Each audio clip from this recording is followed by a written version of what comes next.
Hello বন্ধুরা, কেমন আছো তোমরা? আশা করছি সবাই খুবই ভালো আছো। আজকে তোমাদের সাথে শেয়ার করব হোলির একটা ভিডিও। যদিও বা হোলি কেটে গেছে, বেশ কয়েকটা দিন হয়ে গেল। সময়ের অভাবে ভিডিওগুলো আর আপলোড করা হচ্ছে না। বহুবার ভেবেছি আপলোড করব, তাছাড়াও জানো তো অনেক ভিডিও আমার করা থাকে, পরবর্তী সময় যখন অনেক দেরি হয়ে যায় গ্যালারি থেকে ডিলিট করে দিই, আর সেগুলো আপলোড করা হয় না। এভাবেই আমার ব্লগগুলো আর আপলোড হতে পারে না।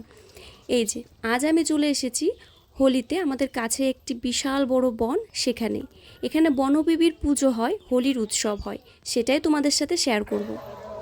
বাড়ি থেকে বনটার দূরত্ব ওই ধরো টোটোতে করে 15 মিনিট মতো হবে। কি সুন্দর প্রকৃতি, দেখতে ভীষণই সুন্দর, তার মধ্যে হোলি।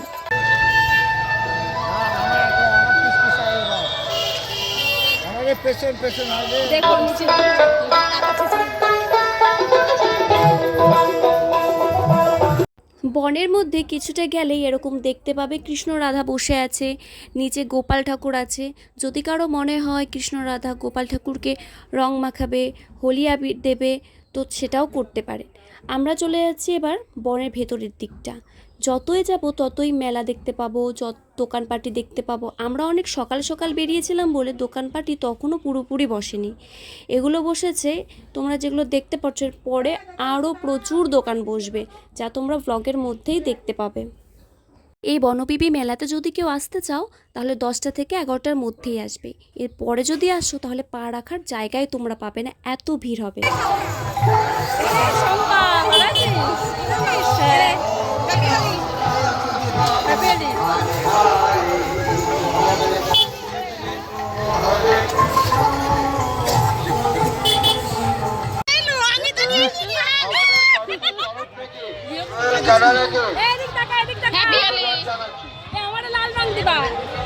দেখি ছোটরা কি করে, এদিক টাকা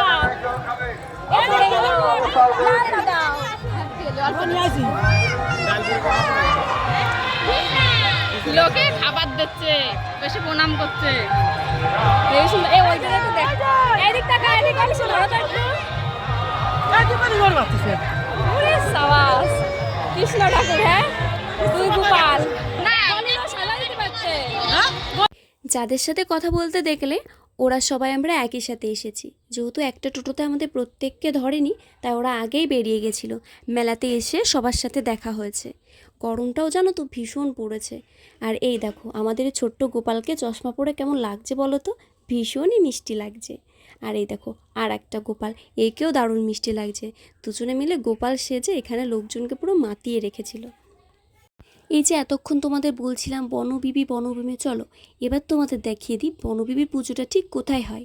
এখানে যেটা তোমরা দেখছো এটা হচ্ছে কৃষ্ণ রাধার পুজো হচ্ছে। কৃষ্ণ ঠাকুরের হোলি উৎসব হচ্ছে, সবাই পুজো দিচ্ছে, কৃষ্ণ ঠাকুরের পায়ে আবির দিচ্ছে। কৃষ্ণ রাধা দুজনেই আছে। আর পাশে যেটা তোমাদের এখন দেখাতে চলেছি, এই যে মানুষজন সব দেখছো, প্রত্যেকেই এসেছে এই বনবিবির পুজো করতে। চলো তোমাদের দেখিয়ে দিই বনবিবিটা ঠিক কোথায়। এই যে দেখছো বড় একটা গাছ, এই গাছটাকে কেন্দ্র করেই মূলত পুজোটা হয়। আর এই যে বড় একটা পুকুর দেখতে পারছো, এই বনের ভেতরে এই পুকুরটা। অনেকেই আছে এই পুকুরে স্নান করে তবে পুজো করতে উঠছে। তো চলো এবার তোমাদের দেখিয়ে দিই পুরোটা। এই যে সারি সারি যে জায়গাগুলো দেখছো তোমরা, একটা করে ঠাকুর বসানো আছে, কিছুক্ষণ বাদে এখানে হচ্ছে সাধুরা এসে বসবে। আর এই যে সাধুটাকে দেখছো গলায় স্ক্যানার ঝোলানো, চশমা আলী সাধু, ইনি এখানে বসে আছে স্ক্যানার ঝুলিয়ে চশমা পরে। তো আর এই সমস্ত জায়গা দিয়ে ঠাকুর বসে আছে। কিছুক্ষণ বাদে যখন বেলা আরও আসবে, সাধুরা হয়তো এখনও এসে পৌঁছয়নি, তারা এসে এই জায়গাগুলোতে বসবে। আর এখানে গোপাল ঠাকুর আছে, বসে আছে। কিছু ফল প্রসাদ রয়েছে সামনে। অনেকে আসছে আবির মাখানোর জন্য, আবির মাখিয়ে যাচ্ছে, দেখতেই পার। আর এখানে ময়ূরের পাখনা হাতে নিয়ে বসে থাকা সাধু। চলো এবার তোমাদের মেন পুজোর জায়গাটা দেখিয়ে দিই। এটা যেখানে দেখছো যে গাছটাকে কেন্দ্র করেই বললাম পুজোটা হয়। এখানে নাকি নিষ্ঠা মনে পুজো করলে প্রত্যেকেরই মনস্কামনা পূর্ণ হয়।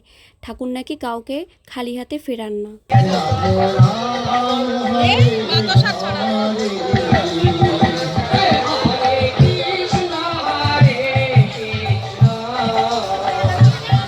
ঠাটা পড়া রোদের মধ্যে বহুদিন পরেই কুলফি আইসক্রিমগুলো খেয়েছি।